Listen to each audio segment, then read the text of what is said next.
एक समय की बात है। सूरजपुर गांव में एक गरीब परिवार रहता था। उस परिवार में दिनेश और सौरभ दोनों भाई और उनके माता पिता रहते थे। दिनेश सौरभ का बड़ा भाई था। दोनों भाई पढ़ाई करते थे। फिर एक दिन सूरजपुर गांव में नरेन नाम का आदमी आया और दिनेश और सौरभ से कहा, अरे दिनेश, सौरभ पढ़ाई कर रहे हो? दिनेश कहता है, हाँ नरेन काका, हमारी स्कूल की परीक्षाएं चालू हो गई है। तभी सौरभ कहता है नरेन काका से, नरेन काका, अचानक आप यहाँ कैसे? कुछ काम है क्या आपको पिताजी से? हाँ बेटे सौरभ, तुम्हारे पिताजी कहाँ है? मुझे कुछ बात करनी थी। नरेन काका, पिताजी तो खेत में गए हैं, वो शाम तक आ जाएंगे। ठीक है बेटा, मैं शाम को ही आता हूँ।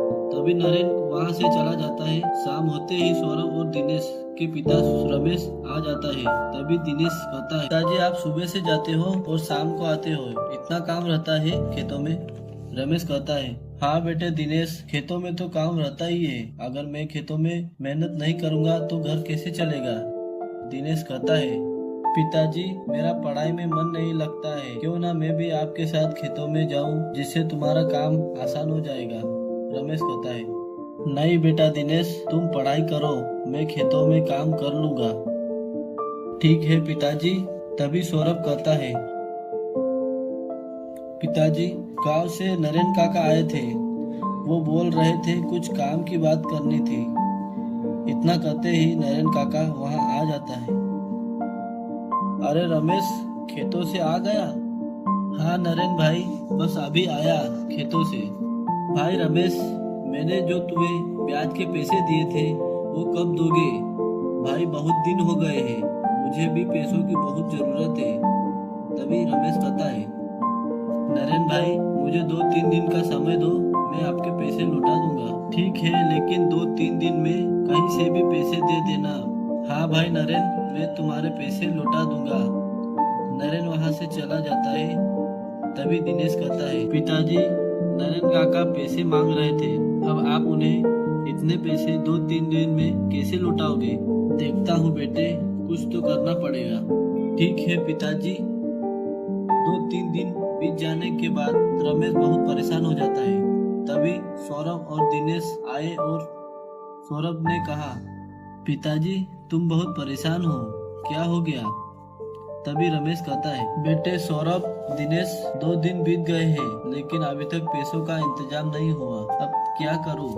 इतना सुनते ही दिनेश कहता है, पिताजी आप चिंता मत करो, वैसे भी मेरा पढ़ाई में मन नहीं लगता है, मैं आपके साथ काम करूंगा और नरेन काका के पैसे साथ में लौटा देंगे। नहीं बेटा दिनेश, तुम अभी पढ़ाई करो। नहीं पिताजी, अब हम सौरभ को ही पढ़ाई करवाएंगे, और वैसे भी सौरभ पढ़ाई में बहुत तेज है, उसे हम पुलिस वाला बनाएंगे। अच्छी बात है बेटे दिनेश। फिर रमेश और दिनेश दोनों खेतों में काम किया करते हैं और 3 दिन के बाद नरेन काका के घर दिनेश जाता है। तभी कहता है, अरे दिनेश, तुम्हारा कैसे आना हुआ? तभी दिनेश कहता है, नरेन काका, तुम्हारे पैसे लौटाने आया हूँ, ये लीजिए आपके पैसे। अच्छा अब मैं चलता हूँ, पिताजी के साथ खेतों में जाना है। तभी दिनेश वहां से चला जाता है। दिनेश और उसके पिताजी दोनों खेतों में काम किया करते थे और उन्हीं पैसों से सौरभ की पढ़ाई करवाते थे। एक दिन सौरभ ने दिनेश और उसके पिताजी से कहा, पिताजी मेरा मन नहीं लग रहा है पढ़ाई में। क्यों, क्या हुआ बेटे सौरभ? पिताजी, दिनेश भैया और आप कितनी मेहनत करते हो और मैं घर पे ही बैठा रहता हूँ, मेरा मन पढ़ाई में नहीं लगता है। तभी दिनेश कहता है, सौरभ, पिताजी और मैं तेरे लिए कितनी मेहनत कर रहे हैं, तू बस पढ़ाई पर ध्यान दे। भैया, मेरे साथ के जो दोस्त थे वो सभी कुछ ना कुछ बन गए हैं, लेकिन मैंने कितनी बार पुलिस बनने की तैयारी की है, लेकिन मुझे सफलता नहीं मिली। मेरा मन पूरी तरीके से टूट चुका है, इसलिए मेरा मन पढ़ाई में नहीं लग रहा है और आपके साथ खेतों में काम करना है। मेरे भाई तू हार मत मान, हार मानेगा तो कैसे चलेगा? हमें इतनी मेहनत करनी है कि सफलता खुद ब खुद हमारे पास आ जाए। बेटे सौरभ, तुम सिर्फ मेहनत करो, आगे क्या होगा कैसे होगा तुम चिंता मत करो। ठीक है पिताजी, अब मैं सिर्फ पढ़ाई पर ही ध्यान दूंगा। तभी सौरभ रात दिन मेहनत करता है और वो पढ़ाई के बारे में ही सोचता रहता है। एक दिन सौरभ का सिलेक्शन पुलिस में हो जाता है और उसके घर पे पिताजी से कहता है, पिताजी पिताजी मेरा सिलेक्शन पुलिस में हो गया, मैं पुलिस बन गया हूँ, मेरी मेहनत सफल हो गई।